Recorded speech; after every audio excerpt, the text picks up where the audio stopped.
Muy buenos días de Padua. Hemos llegado al 10º encuentro de este curso de ecocardiografía y hoy hablaremos de cardiomiopatías dilatadas, una enfermedad caracterizada por contractilidad disminuida y por cavidades cardíacas dilatadas, que puede interesar solo el ventrículo izquierdo o todo y 4 las cámaras cardíacas.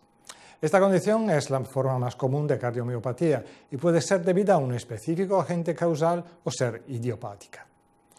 Por esta cardiomiopatía, la ecocardiografía es el método diagnóstico de elección. El ecocardiograma no solo nos permite analizar parámetros cuantitativos importantes como la fracción de eyección y los volúmenes de las cavidades ventriculares, también nos permite valorar la insuficiencia de la válvula atrioventriculares, muy frecuentes en la cardiomiopatía dilatada. Para hablarnos de este argumento tendremos aquí con nosotros hoy el doctor Marcelo Luis Campos Vieira del Instituto do Coração de la Universidad de São Paulo de Brasil. Y os invito a participar activamente en la clase mandando vuestras preguntas por la ventana de texto, porque, como siempre, en el curso de este encuentro abriremos 2 espacios para el debate en vivo con el doctor Campos Vieira. Bien, entramos en el argumento de hoy. Vemos la definición de cardiomiopatías dilatadas, las características principales de esta enfermedad, su presentación clínica y cómo llegar a un diagnóstico preciso. Escuchamos al doctor Campos Vieira.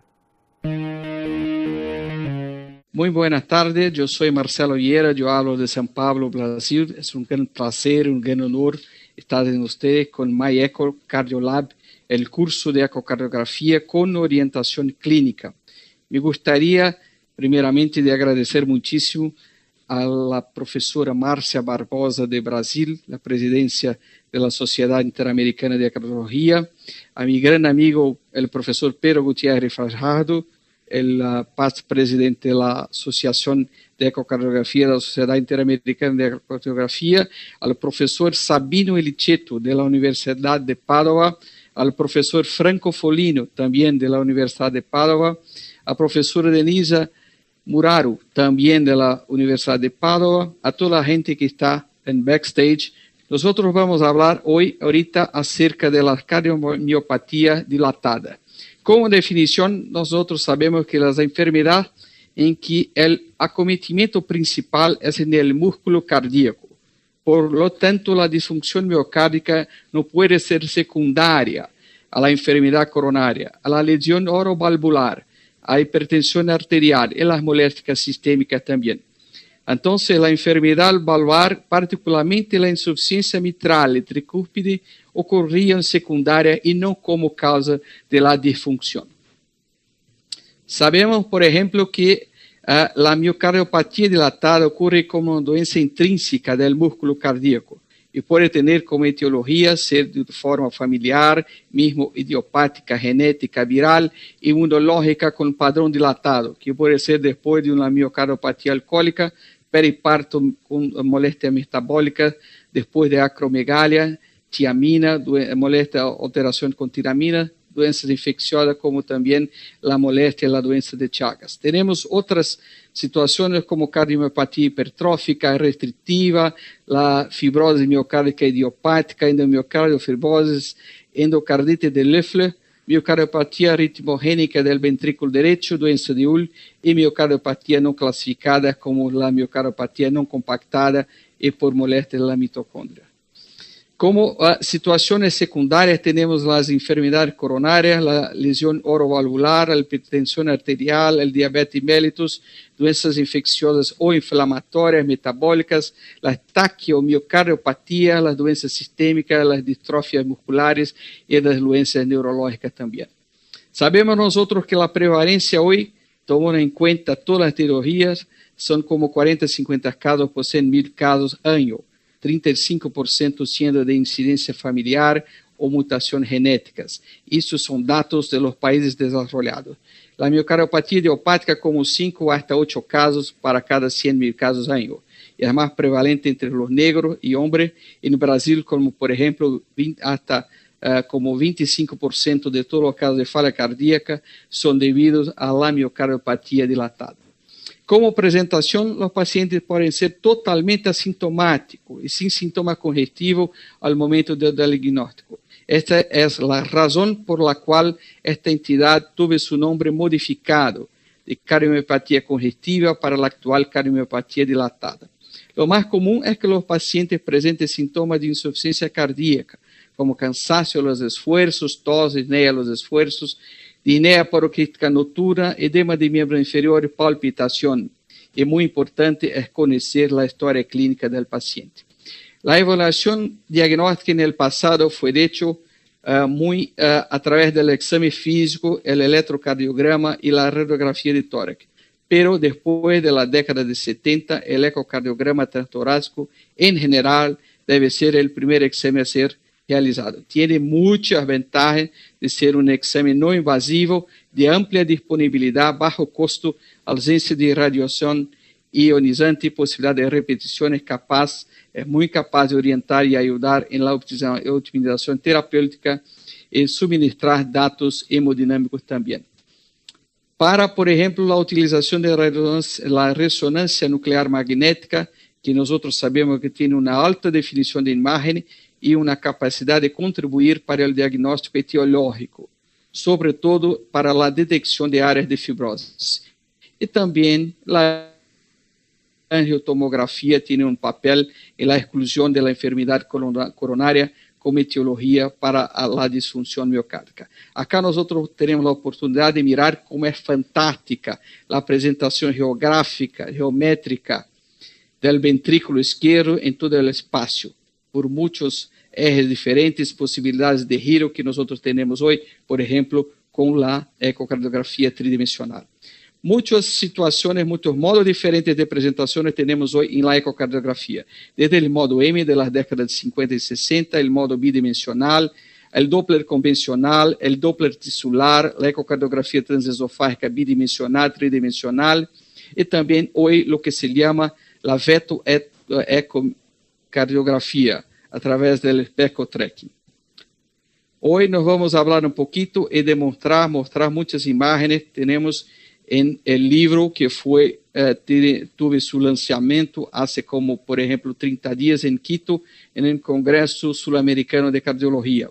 Este libro es la ecocardiografía, imagen cardiovascular en la práctica clínica, que trae las ideas de más de 100 autores de toda Latinoamérica, Europa y los Estados Unidos, que es la representación de la idea de la Asociación de Ecocardiografía de Imágenes Cardiovasculares, el ECOSIAC. Entonces, para la cardiomiopatía dilatada, nosotros podemos mirar, por ejemplo, en el modo M, as imágenes A y B, en que se observa la válvula mitral alejada del septo. Es un signo, por ejemplo, de fracción de ejeción del ventrículo izquierdo baja. En la imagen C, por ejemplo, acá se observa la disminución del espesamiento de las paredes, además de la dilatación del ventrículo izquierdo. En D, acá, nosotros podemos mirar el cierre progresivo de la válvula aórtica y poca oscilación de la aorta descendente, que es una evidencia del bajo débito cardíaco y de mala función del ventrículo izquierdo. En esta imagen podemos mirar el cálculo del índice de esfericidad en la figura izquierda, que es muy importante para conocer en qué momento de la insuficiencia dilatada se encuentra el paciente. En acá, en la derecha, es la representación en D del R menor, en L el R mayor del ventrículo izquierdo. Cuanto más esférico, más grave es la alteración geométrica del ventrículo izquierdo. La figura derecha exhibe los volúmenes cardíacos y la fracción de ejeción por el método de Simpson. Sabemos también que otras situaciones pueden ocurrir, como por ejemplo la presencia de trombos como fuentes embólicas de origen cardíaca también. Tenemos que procurar siempre. Y hoy tenemos que, siempre que posible, hacer la evaluación del ventrículo izquierdo, la fracción de ejeción por el método tridimensional, que es la recomendación, por ejemplo, como guía de la Asociación Americana de Ecocardiografía y también de la Sociedad Europea de Ecocardiografía de Imágenes Cardiovasculares. Siempre que posible, hacer la evaluación de la fracción de ejeción por el método ecocardiográfico tridimensional. Acá, por ejemplo, a la izquierda tenemos un ventrículo izquierdo totalmente normal, con demostración de su contracción normal. Y a derecha la contracción totalmente disminuida, con una disincronía muy grande entre las caras y las partes del ventrículo izquierdo. Es una demostración de insuficiencia cardíaca muy importante. Durante la utilización del Doppler color podemos también observar el grado de insuficiencia de la válvula mitral. Y acá también podemos observar el desplazamiento del punto de coaptación de la válvula mitral y la dirección, la punta, en dirección a la punta del ventrículo izquierdo. Ese puede ser un mecanismo importante de insuficiencia mitral secundario al remodelamiento que ocurre en la cardiomiopatía dilatada. Entonces acá una coaptación no totalmente completa de la válvula mitral. Otra situación muy importante es la observación de la mecánica del ventrículo derecho también. Para esto podemos observar, por ejemplo, como la evaluación del FAC, de la variación de la área del ventrículo derecho en la diástole, en la sístole, también la observación de los diámetros del ventrículo derecho, el diámetro a nivel basal de la válvula tricuspidea, a nivel medio y también el diámetro infero-superior. También la observación de la onda S con el Doppler tisular para observación del movimiento del anillo de la válvula tricuspidea. También la observación por ejemplo, del TAPS, que es muy importante, como por ejemplo tiene un valor prognóstico en los pacientes que serán sometidos al trasplante pulmonar. También es muy importante, como también la evaluación de la variación fásica respiratoria de la vena cava inferior y la evaluación también de las presiones pulmonares en territorio pulmonar. Acá también podemos hoy, con la observación de los volúmenes del ventrículo derecho y la fracción de ejeción del ventrículo derecho también, con una herramienta de ecocardiografía tridimensional y el volumen ejetado también del volumen del ventrículo derecho. Otro caso también vamos a hacer con la evaluación de la diástole del ventrículo izquierdo, con la evaluación de la protodiástole, de la telediástole, con el Doppler convencional, también con la evaluación del Doppler en la posición de la vena pulmonar, el componente S, el componente D, el componente A también. El color M-mode también es muy importante también, y por supuesto el Doppler tisular con la observación del anillo septal y también del anillo mitral en la cara, en la pared lateral. Entonces, la observación de la diástole es tan importante como también la observación sistólica de la mecánica ventricular, porque la diástole tiene un impacto prognóstico muy grande en los pacientes con cardiomiopatía dilatada.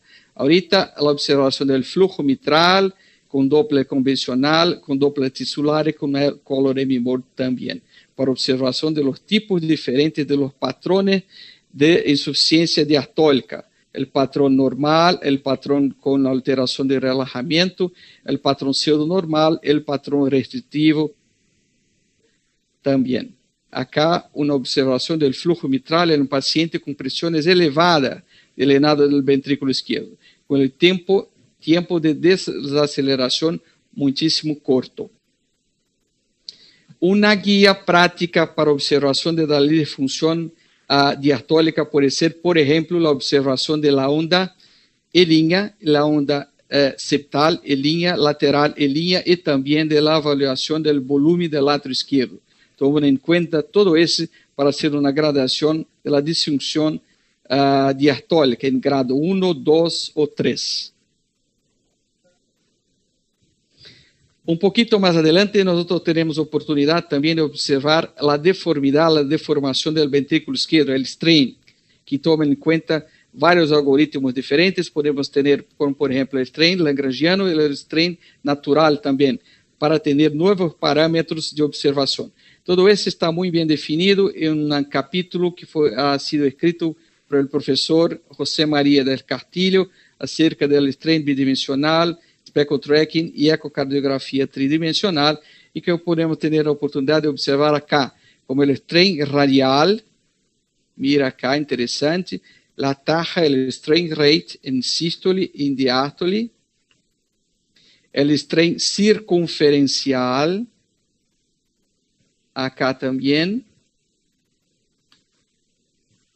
y también la asociación de planes diferentes, de ejes diferentes, tomando en cuenta el ángulo de strain, por ejemplo, el shear angle, en que vamos a tomar en cuenta planes diferentes de observación, como por ejemplo el strain o la deformación longitudinal y la deformación radial y la deformación circunferencial y la deformación radial.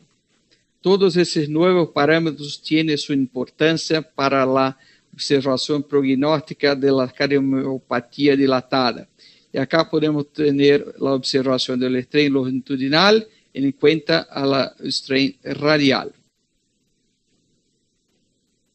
Todo esto para que nosotros podamos tener una observación nueva de mecánica, que es la rotación, que puede ser basal, apical, el giro ventricular y después la torsión ventricular, que son nuevos parámetros de observación. Y mismo para esos parámetros diferentes, nosotros sabemos que, por ejemplo, en la cardiomiopatía dilatada hay una disminución del strain, por ejemplo, acá el strain longitudinal en comparación con los pacientes normales. La ecocardiografía es muy importante también para tener en cuenta la posibilidad de observación del resultado de los tratamientos médicos. Por ejemplo, acá un paciente antes de la optimización del tratamiento farmacológico y después, 4 días después de la optimización del tratamiento farmacológico. Por ejemplo, la observación de los diámetros finales, el diámetro antero-posterior del atrio izquierdo, el color M-mode, la variación de presión en relación al tiempo, el de PDT positivo, que es un parámetro de evaluación de la sístole, y también la variación del de PDT negativo, que es una variación de la diástole, la relación E' para observación de la presión, la fracción de ejeción do punto de vista tridimensional, la sincronía cardíaca y los diferentes volúmenes, antes y después de la optimización farmacológica, y también la presión sistólica en la arteria pulmonar y el grado de insuficiencia mitral. Todo esto después de la optimización farmacológica. Acá, el ejemplo, por ejemplo, del cambio de fracción de ejeción, como por ejemplo de 15% para 32-33%, después de la modificación farmacológica, el de PDT positivo, análisis de sístole, 395 para 454 milímetros de mercurio, análisis sistólica, y una análisis diastólica, el de PDT negativo, de 303 milímetros de mercurio por segundo para 568 milímetros de mercurio por segundo, demostrando la mejora en la diástole del paciente. El color M-mode también, un slope de 24 centímetros por segundo, después de la optimización de 51 centímetros por segundo. También el índice de sincronía tridimensional, el índice alto de 10% para 5.9%.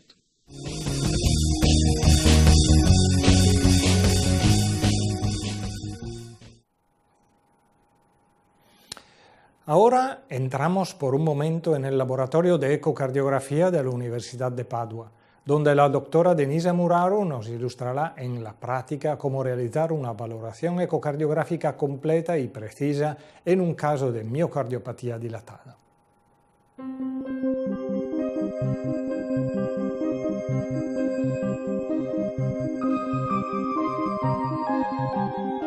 En los pacientes con miocardiopatía con dilatación, la vista de eje largo para external permite realizar un diagnóstico inmediato que muestra un ventrículo izquierdo muy agrandado y disfuncional, con aumento de la esfericidad y también agrandamiento de la aurícula izquierda. En la modalidad M se puede apreciar mejor la hipoquinesia grave del tabique y de la pared posterior. Se pueden medir las dimensiones lineales del ventrículo izquierdo y el retraso de movilidad de la pared septal a posterior. Es importante examinar con cuidado la morfología y el funcionamiento de las válvulas izquierdas para excluir otras causas potenciales de aumento del volumen del ventrículo izquierdo y disfunciones, tales como regurgitación mitral o aórtica. Usualmente, en una miocardiopatía con dilatación, se puede encontrar una regurgitación mitral funcional debido a un agrandamiento anular con un chorro central, y la regurgitación aórtica es leve o no existe. Para descartar una patología primaria de la válvula mitral, es necesario visualizar cuidadosamente las valvas en planos diferentes, así como el aparato subvalvular. Acá vemos que realmente no existe una anomalía estructural de las valvas mitrales. Las valvas tienen una coaptación reducida a causa de la mayor adhesión del aparato subvalvular. La adhesión valvular se puede cuantificar midiendo el área de deformación o tenting area en la mitad de la sístole y la distancia de coaptación, los cuales son parámetros importantes para la cirugía de reparación de la válvula mitral. En la vista de eje corto se puede obtener una visualización frontal de toda la válvula mitral. Aquí también podemos ver una hipoquinesia difusa del ventrículo izquierdo, sin anomalías regionales aparentes de la movilidad de la pared. El chorro de la regurgitación mitral se expande a lo largo de la línea de coaptación. Ahora pasamos a la vista apical de 4 cavidades, la cual muestra el aspecto característico de la miocardiopatía dilatada, con dilatación de las 4 cavidades. Con frecuencia, estos pacientes fueron sometidos a implantes ICD o CRT, y se puede ver que el catéter está en las cavidades derechas. El patrón del flujo mitral y las presiones de llenado del ventrículo izquierdo son datos importantes para predecir el resultado. Aquí, el flujo diastólico mitral es monofásico e irregular, lo que sugiere una fibrilación auricular y con una desaceleración abrupta que indica un aumento de las presiones de llenado. Esto se puede confirmar con el cálculo de E sobre E', mediante un Doppler pulsado de tejidos. En la fibrilación auricular, un valor de E sobre E' mayor de 11 septal y un tiempo de desaceleración de la onda E menor que 150 milisegundos son sumamente característicos del aumento de las presiones de llenado en la cardiomiopatía con dilatación. A través de la evaluación visual, la regurgitación mitral parece más que leve y requiere una evaluación completa de todos los parámetros de la gravedad. El Doppler de onda continua muestra una señal intensa, que también se puede utilizar para medir el dP/dt, diferencial de presión, diferencial de tiempo. Un dP/dt menor de 600 sugiere una disfunción sistólica grave y una prognosis peor. Otro índice importante de la función sistólica del ventrículo izquierdo está representado por la velocidad en función del tiempo, VTI, en el LVOT. La VTI también se puede utilizar para calcular el volumen sistólico y el gasto cardíaco. En general, en la cardiomiopatía con dilatación, el VTI es inferior a 15 centímetros. El próximo paso consiste en cuantificar el tamaño y la función del ventrículo izquierdo y la aurícula izquierda utilizando el método biplano. Para crear una imagen del ventrículo izquierdo, se debe ajustar la profundidad de la imagen para excluir la aurícula y se debe tener cuidado de evitar en una vista de retracción apical porque estos pacientes pueden tener un trombo apical. Las vistas apicales también son muy útiles para analizar la movilidad regional de la pared y evaluar la adhesión de la válvula mitral, así como para evaluar las cámaras cardíacas derechas, la gravedad de la regurgitación tricúspide y las presiones pulmonares. En ciertos casos, el examen ecocardiográfico puede focalizarse en cuestiones clínicas específicas, tales como la presencia de disincronía mecánica, la indicación de dispositivos o implante de un dispositivo de asistencia ventricular izquierda o un procedimiento de reparación de la válvula mitral, los cuales requieren un análisis más detallado.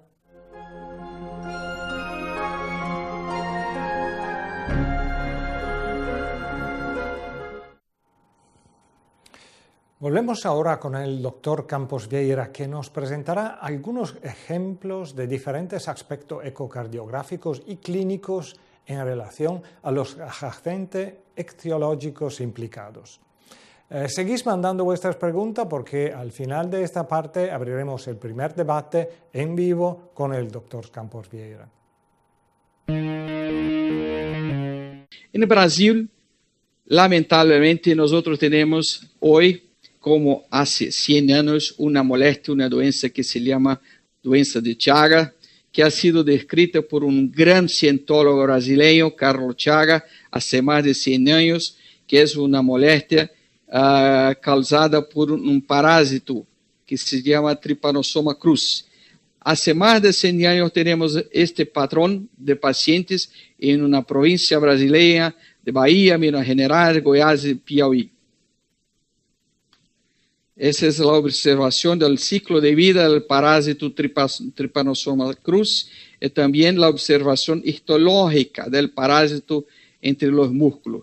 Y un ejemplo, por ejemplo, de los pacientes que tenían lamentablemente este tipo de molestia más de 100 años atrás. La observación, por ejemplo, de la doença de Chagas por la ecocardiografía es muy interesante. Hay varios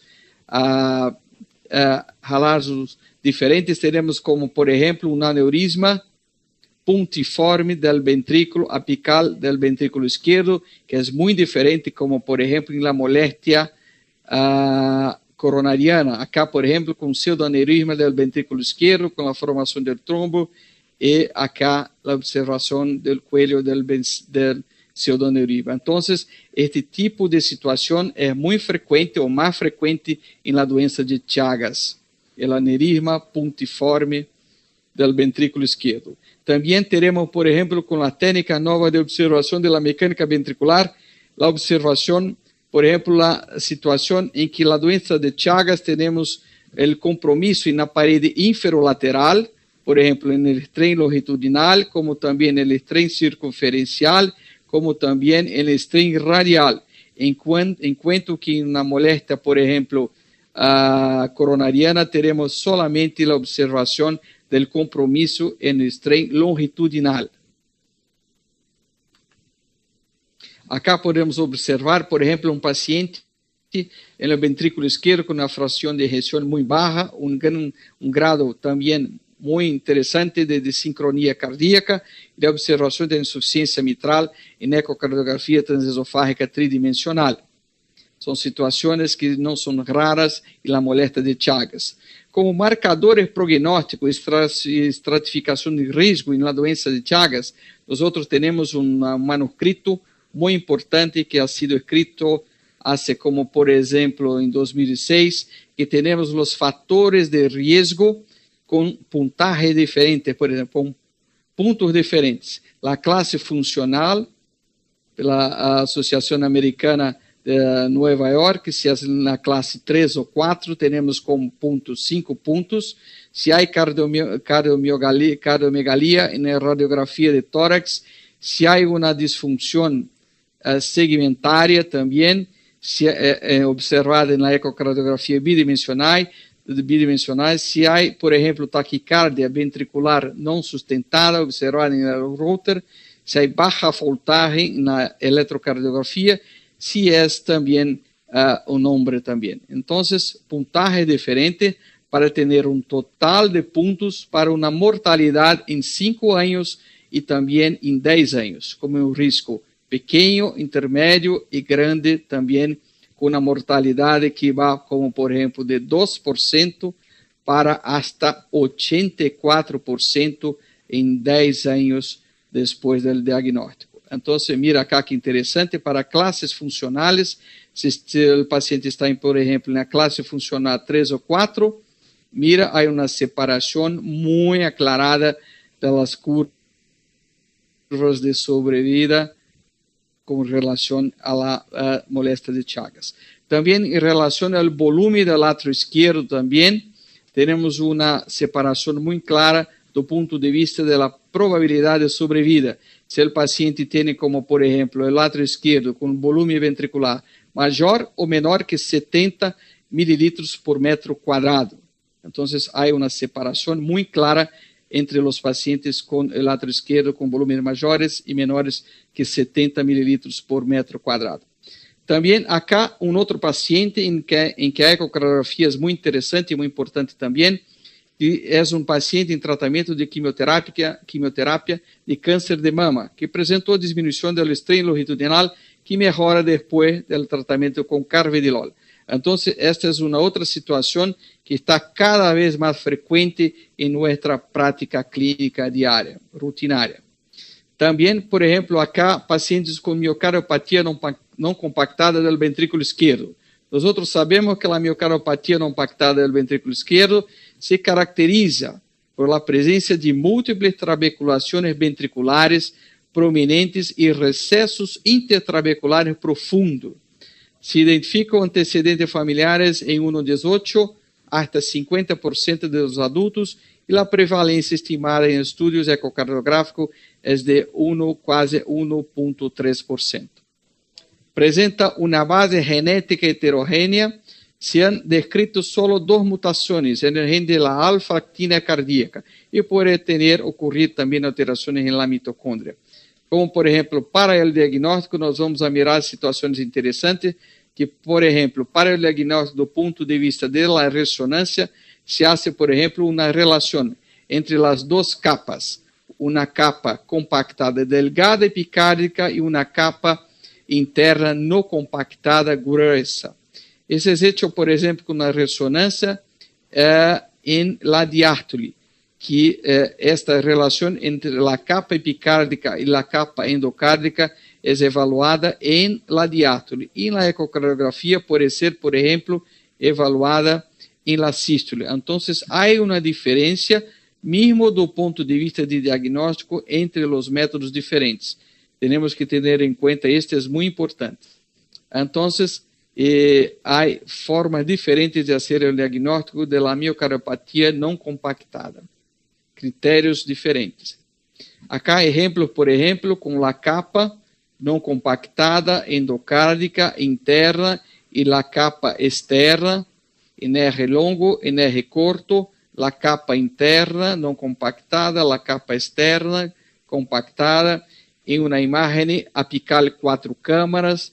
Miren, señores, que interesante, la capa endocárdica no compactada, el Doppler color también, característico de la miocardiopatía no compactada. Y la imagen tridimensional transtorácica, en que nosotros tenemos la observación de la capa compactada. Este es un estudio con imagen transtorácica tridimensional en corte tomográfico 9 cortes y strain bidimensional también. La observación de la capa endocárdica no compactada, se puede apreciar acá la capa endocárdica no compactada y la capa epicárdica compactada. Una otra situación como ejemplo de miocardiopatía dilatada, nosotros podemos apreciar con una miocardiopatía ritmogénica del ventrículo derecho. Como definición, la miocardiopatía es displasia ritmogénica del ventrículo derecho, es una anomalía hereditaria que afecta fundamentalmente el músculo del ventrículo derecho y es potencialmente maligna. Está asociada a arritmia compleja, cuya primera manifestación puede ser la muerte súbita y está caracterizada histológicamente por el reemplazo progresivo del miocardio por tejido fibroadiposo. Acá, por ejemplo, tenemos muchos criterios de ecocardiografía transtorácica 2D, de resonancia cardíaca, de histología, de electrocardiografía, la presencia de arritmias, observada en el router y también la historia familiar. Do punto de vista ecocardiográfico, como criterios mayores, tenemos una aquinesia, una disquinesia y un aneurisma del ventrículo derecho. Y esto es menos podemos tener las siguientes medidas en telediástole. Varias alteraciones y área de acortamiento del ventrículo derecho menor que 33%, pero que es lo más característico, son áreas en que ocurren alteración de contracción y aneurisma del ventrículo derecho. Acá, por ejemplo, un ejemplo que hay displasia ritmogénica del ventrículo derecho en ecocardiografía y tomografía y observamos la dilatación y aneurisma del ventrículo derecho. Podemos mirar en este diapositivo y acá, por ejemplo, una dilatación del ventrículo derecho y también una área en que ocurre el aneurisma del ventrículo derecho. Acá observamos la grasa subepicárdica a nivel del ventrículo derecho. También este es un capítulo en el libro de EcoSIAC, cuyos autores son Martín Lombadero y Agustina Ciancalepori.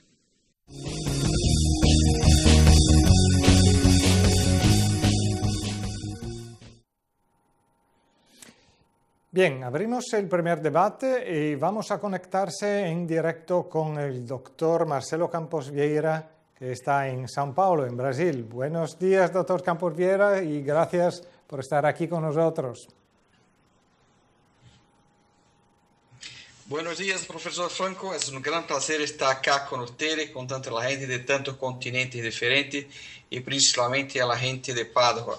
Es un placer muy enorme, un honor fantástico enorme de estar con ustedes. Y felicitaciones por este curso tan hermoso, tan importante para una comunicación entre tantos países diferentes, con lenguas diferentes, con ideas diferentes, pero con un solo corazón, que es un corazón del entendimiento de los pueblos diferentes. Entonces, mis felicitaciones a todos ustedes de Padua y también a toda la gente que está con nosotros hoy. Gracias, doctor Campos Vieira, y tenemos ya tenemos muchas preguntas, entonces vamos con la primera, que dice: en comienzo de miocardiopatía chagásica, ¿los parámetros de strain ventricular son importantes como alteración incipiente y cuánto tiempo antes? Sí, los parámetros de strain son cada vez más importantes en tantas cardiomiopatías, ¿no es verdad? En la miocardiopatía de Chagas también hay una alteración, por ejemplo, más importante do punto de vista longitudinal, do punto de vista de las fibras longitudinales, do que do punto de vista de las fibras subendocárdicas. Entonces, es una patología muy diferente, muy especial, que nosotros estamos estudiando hace tantos años en Brasil y también en India, en China, en tantos países del mundo que lamentablemente tienen ainda contacto con esta patología. Entonces, do punto de vista, como por ejemplo en los pacientes que tienen molestia por quimioterápicos también, nosotros podremos tener, por ejemplo, la fracción de ejeción totalmente normal y los índices, los parámetros aferidos por el strain totalmente alterados. Es una cosa que cada vez más en todos los días tenemos en cuenta la importancia de los nuevos parámetros de la aferición de la mecánica ventricular, como el strain, para aferición de esas patologías. Entonces tenemos que siempre tener en cuenta el strain para hacer una evaluación de los pacientes que tienen, por ejemplo, una forma arritmogénica de la molestia de Chagas, que no tiene una alteración mecánica do punto de vista de fracción de ejeción baja, pero va a tener seguramente una alteración del strain. Esto es siempre, cada vez más tenemos que hacerlo en todos los días. ¿Y se puede decir cuánto tiempo antes se pueden mirar estas alteraciones? Este es muy difícil, profesor Franco, de tener una idea muy exacta. Estamos empezando a hacer muchos estudios de esta forma. También el grupo de la profesora Márcia Barbosa, también en Minas Gerais, que es un estado, una provincia de Brasil, tiene estudiado por mucho tiempo también el strain en los pacientes con molestias de Chagas. Pero no hay exactamente un tiempo determinado en que hay una queda, una disminución del strain cuando se encuentra la fracción de ejeción normal. Entonces, no hay esta información hoy, pero seguramente que en el futuro tenemos que tener en cuenta esta información. Es una información para el futuro, seguramente. Y vamos con una otra pregunta que dice: ¿qué es el índice de esfericidad?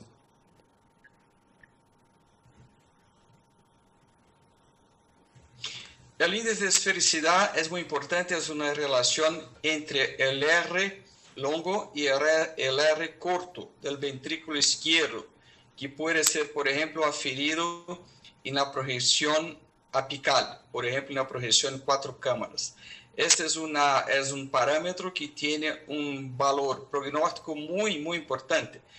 Es como pensar si el ventrículo izquierdo puede ser, por ejemplo, una esfera, pensando do punto de vista de doença, de molestia.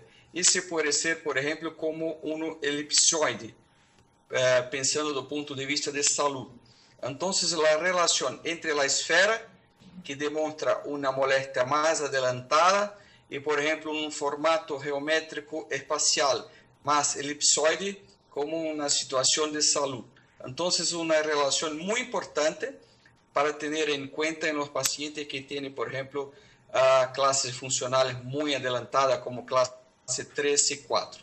Entonces, es una relación entre la dimensión vertical, por ejemplo, y la dimensión transversal que puede ser aferida, evaluada en, por ejemplo, una proyección apical 4 cámaras. Muy importante, un índice que tiene valor y que tiene que ser más evaluado en todos los días para la gente que está delante, por ejemplo, los pacientes con cardiomiopatía dilatada.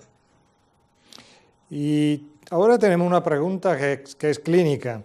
En miocardiopatía compactada, ¿hay que estudiar genética familiar y propia del paciente?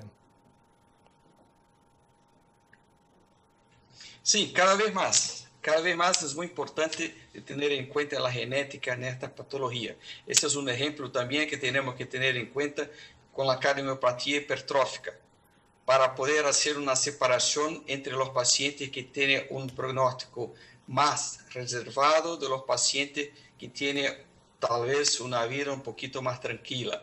Los pacientes tenemos que poner, por ejemplo, los marcapasos para evitar la muerte súbita de los pacientes que pueden tener una vida más tranquila. Y también, sin duda, que en la cardiopatía compactada nosotros tenemos que estudiar también la genética de la familia y de los pacientes. Cada vez más una asociación entre la genética, la clínica, las condiciones de diagnóstico, las técnicas nuevas de diagnóstico para tener una visión más abierta de las cosas que nosotros tenemos y para que los pacientes puedan tener un tratamiento más apropiado para las situaciones diferentes.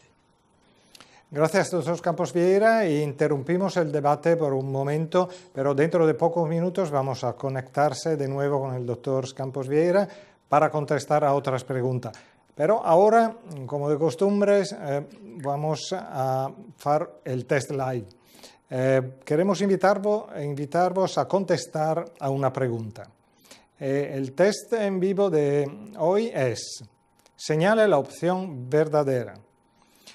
Para el diagnóstico de cardiomiopatía dilatada, la resonancia nuclear magnética debe ser el primer examen a ser realizado.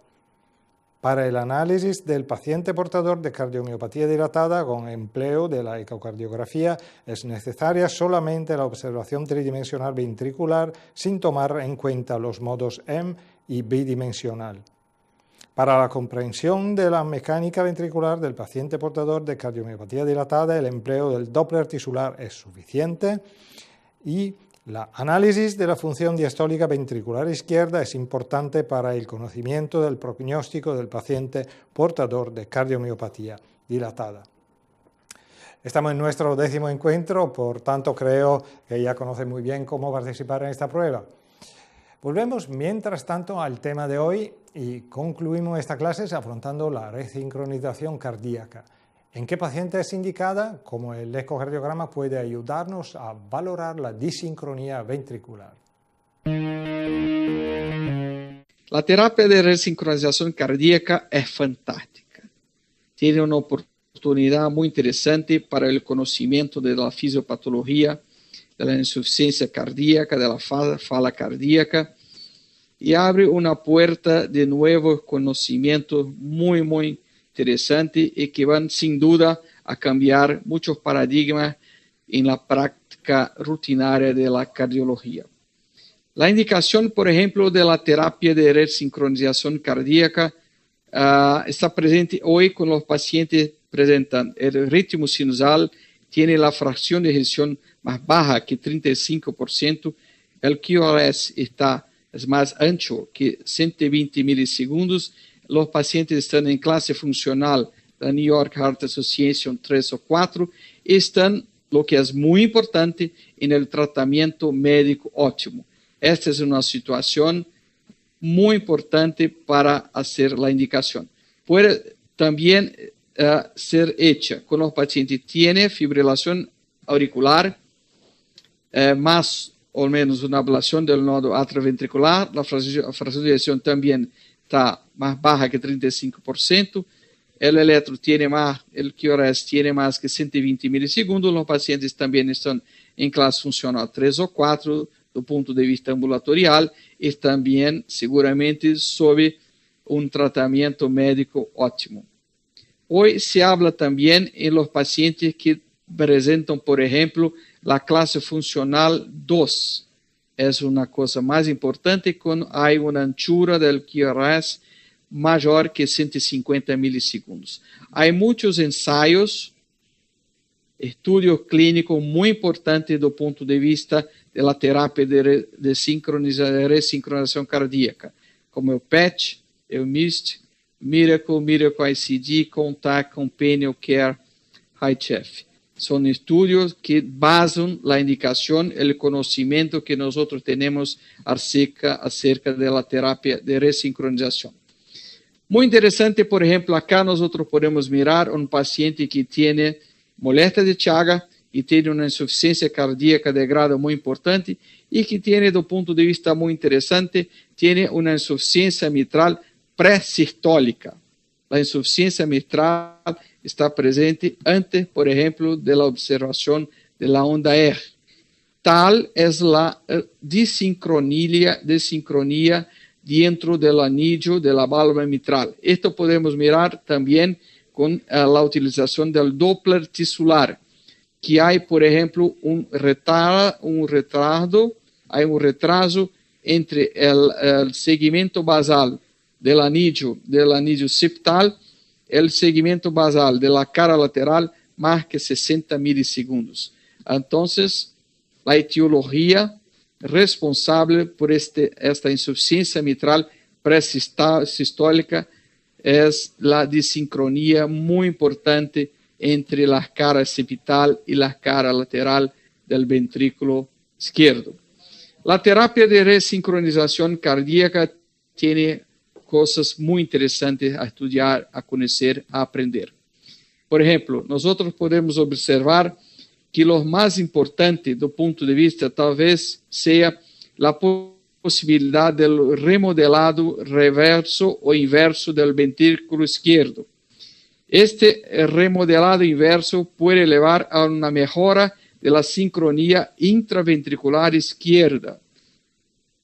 Esta mejora de la sincronía intraventricular izquierda es manifiesta como, por ejemplo, por una mejora en la variación de la presión en relación al tiempo del flujo de insuficiencia mitral, como es expresa como el de PDT, una mejora también de la fracción de gestión del ventrículo izquierdo, un aumento del gasto cardíaco también y una mejora de la presión del pulso.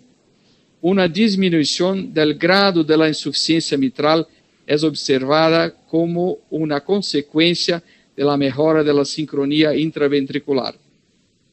Una otra situación muy importante es que nosotros tenemos que aumentar el tiempo del llenado ventricular.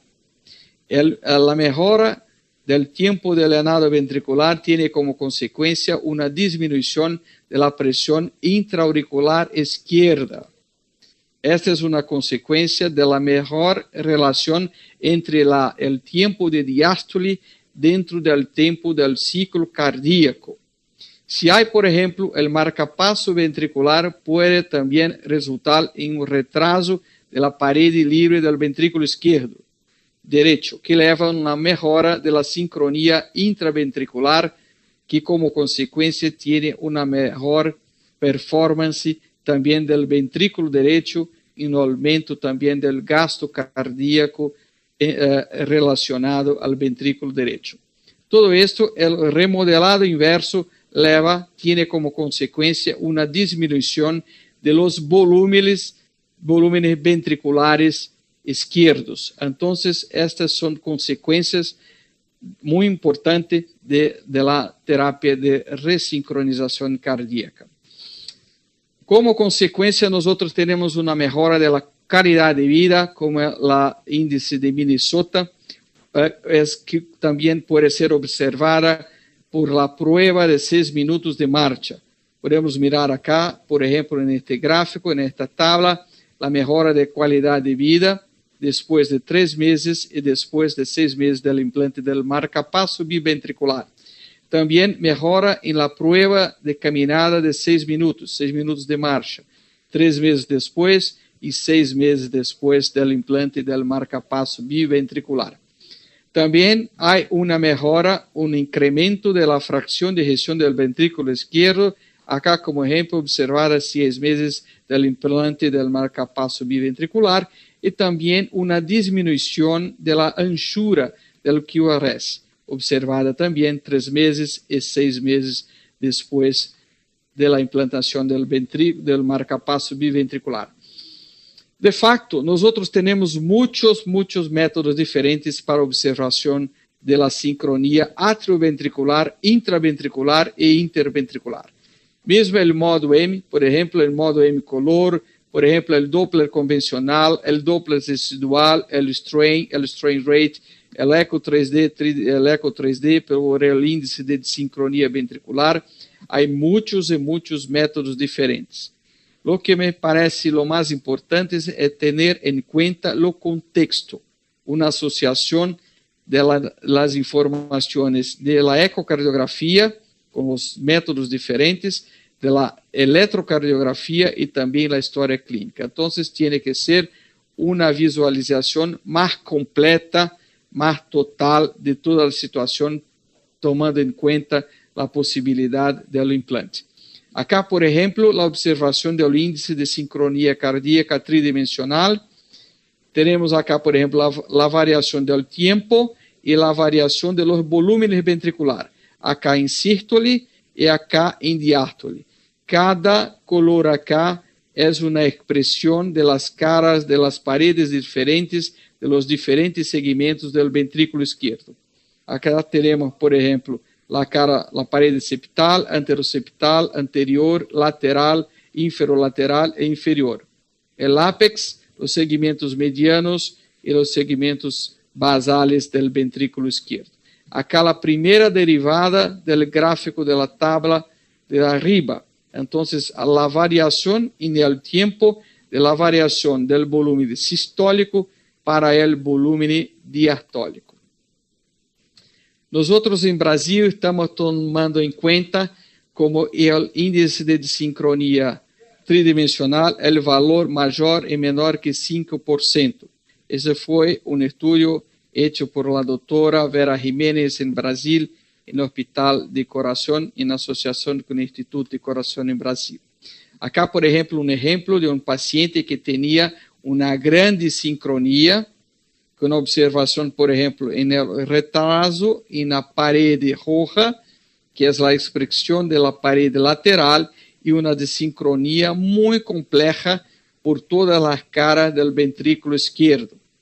El paciente tenía como fracción de gestión del ventrículo izquierdo 27%, volúmenes ventriculares de 167, diámetro del ventrículo izquierdo de 5.6 y una desincronía como de 90 milisegundos observada como por el Doppler tisular.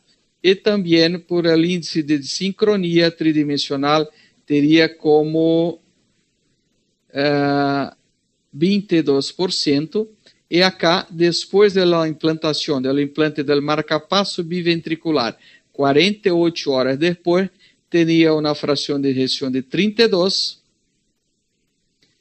la análisis tisular con un retraso entre las paredes de 40 milisegundos, y el índice de desincronía fue de 22 para 12%. Entonces, este paciente está vivo.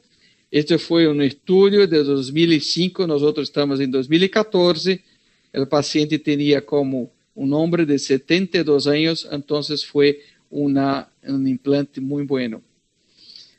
Una situación muy importante también es la determinación de los volúmenes máximos que nosotros tenemos que pensar para hacer el implante del marcapaso biventricular, para saber si los pacientes serán respondedores o no.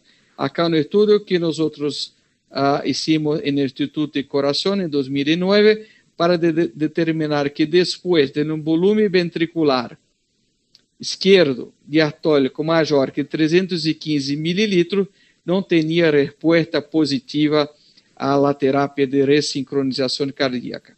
Mira acá, por exemplo, a captação pré-implante de marcapasso biventricular e depois do marcapasso biventricular. Uma clara observação da modificação da captação. Uma outra situação importante é saber que nem sempre o marcapasso biventricular esquerdo tem que ser posicionado, por exemplo, na parede lateral. Mira acá, por exemplo, uma sincronia, um acoplamento eletromecânico em azul, o acoplamento mais temprano, em rojo, o acoplamento mais tardio, com retraso.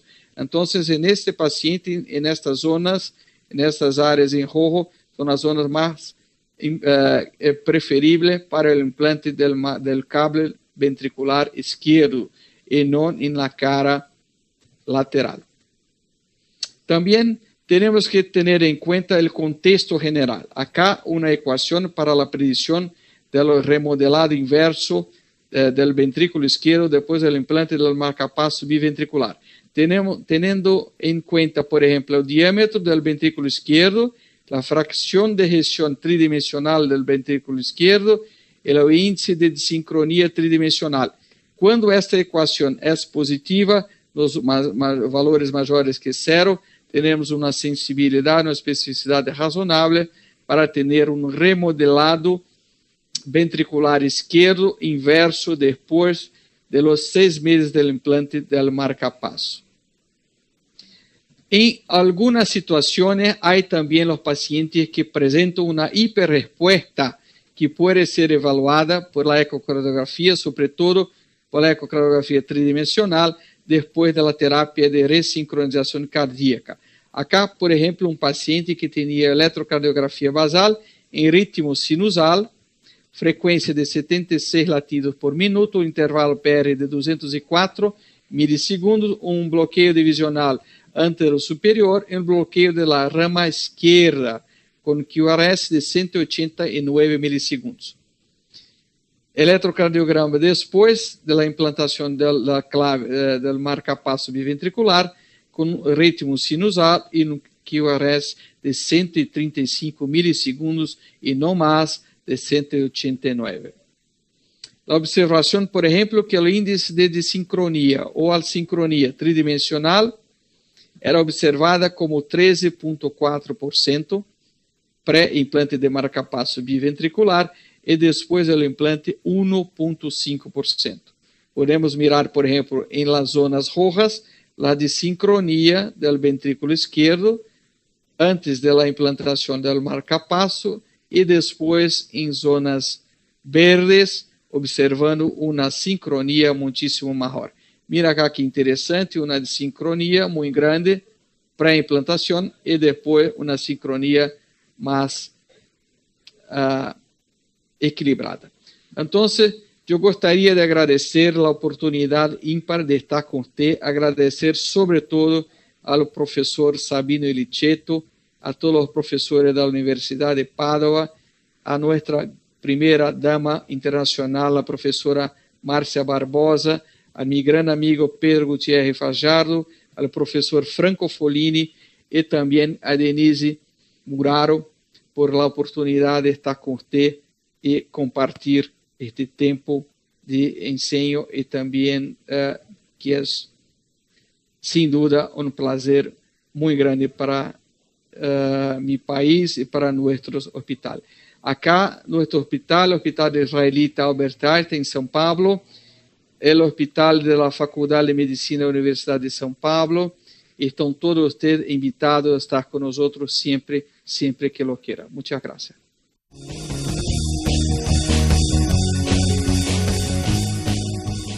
Bien, volvemos al estudio y vamos a conectarse de nuevo en vivo con el doctor Campos Vieira, en Brasil. Doctor Campos Vieira, antes de contestar a las preguntas que ya han llegado, vamos a ver los resultados del test live que hemos hecho y todos han respuesto la análisis de la función diastólica ventricular izquierda es importante para el conocimiento del pronóstico del paciente portador de cardiomiopatía dilatada. ¿Qué piensa de esta respuesta? Qué fantástico, profesor Folino. Esta es la respuesta fantástica. Pero mira que como hace 20 o 30 años, no, seguramente que la gente no iría a responder como esta, como sería la respuesta cierta. Sabemos que la diástole, como por ejemplo en la terapia de resincronización, es capital, es fundamental, totalmente importante. Muchas veces los pacientes tienen la fracción de ejecución mantenida, pero la prueba de caminada, la prueba de marcha va a aumentar, va a mejorar. También, por ejemplo, la actividad simpática periférica va a mejorar.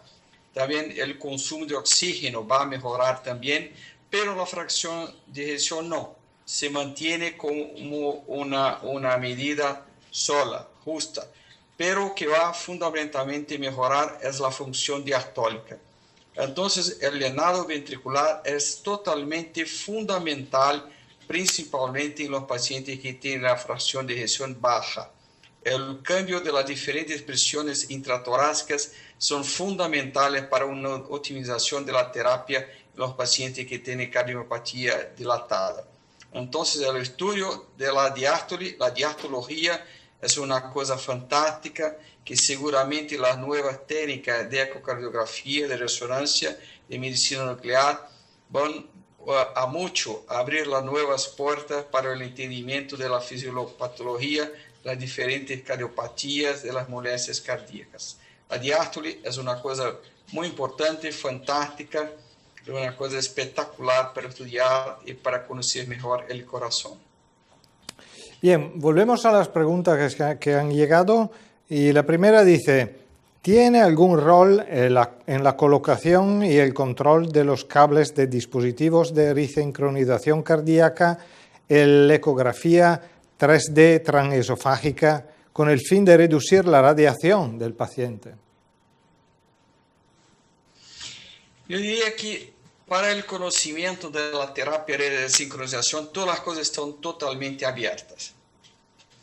Después del estudio Prospect, ha sido una cosa que, desde el punto de vista del mundo de la imagen, ha traído muchas ideas nuevas, pero cosas nuevas también. Cosas no tan buenas, pero también cosas a pensar en el futuro. Seguramente que la ecocardiografía asociada, por ejemplo, al estudio del giro, de la torsión, del twist, de la rotación, tiene un papel, un rol para el futuro, para el mejor conocimiento de la terapia de resincronización. Diría que puede tener, sí, la ecocardiografía transesofágica tridimensional, un papel, un rol para tener en cuenta el mejor sitio para los cables, principalmente los marcapasos multisitios. Los marcapasos multisitios están a abrir una puerta nueva, totalmente nueva para el conocimiento de la fisiopatología de la terapia de resincronización. En este caso, seguramente que la ecocardiografía tridimensional va a tener un rol muy importante en el futuro, seguramente que sí. Y ahora tenemos una otra pregunta sobre el eco 3D. Nos preguntan, ¿cuál es el rol del eco 3D en la evaluación de la disincronía del ventrículo izquierdo? De la misma forma, profesor Folino, la ecocardiografía tridimensional, como tenemos nosotros una oportunidad de mirar el corazón desde el punto de vista general, en todos los ejes espaciales diferentes, en giros diferentes en el espacio, va seguramente en el mismo tiempo, en tiempo real, seguramente que hoy en tiempo real, a partir del punto del solo latido, va a tener un rol fundamental para el conocimiento de la terapia de resincronización.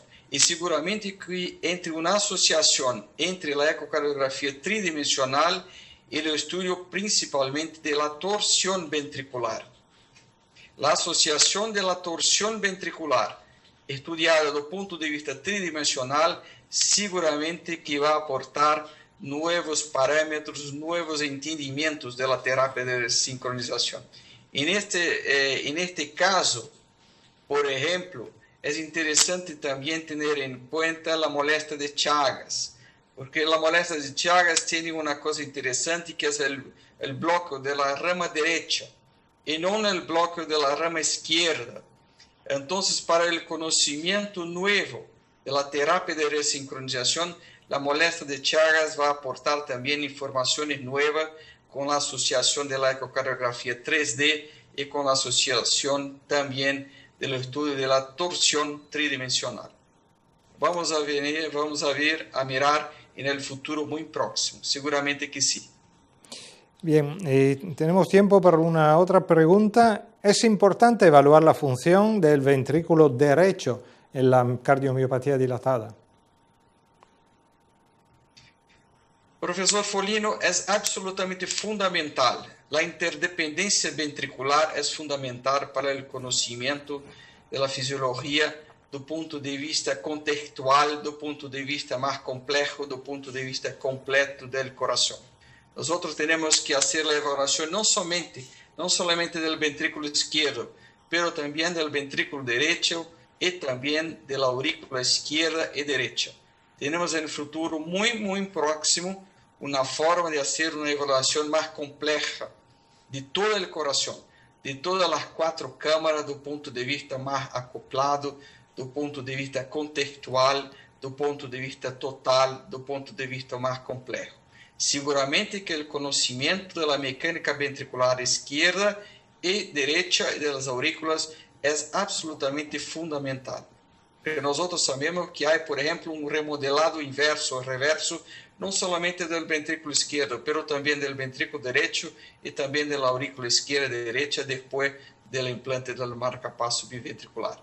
Entonces, tenemos que tener una armonía entre la observación de todas las cámaras del corazón como un todo. Gracias, doctor Campos Vieira. Hay otras preguntas, pero tenemos que concluir aquí nuestro encuentro.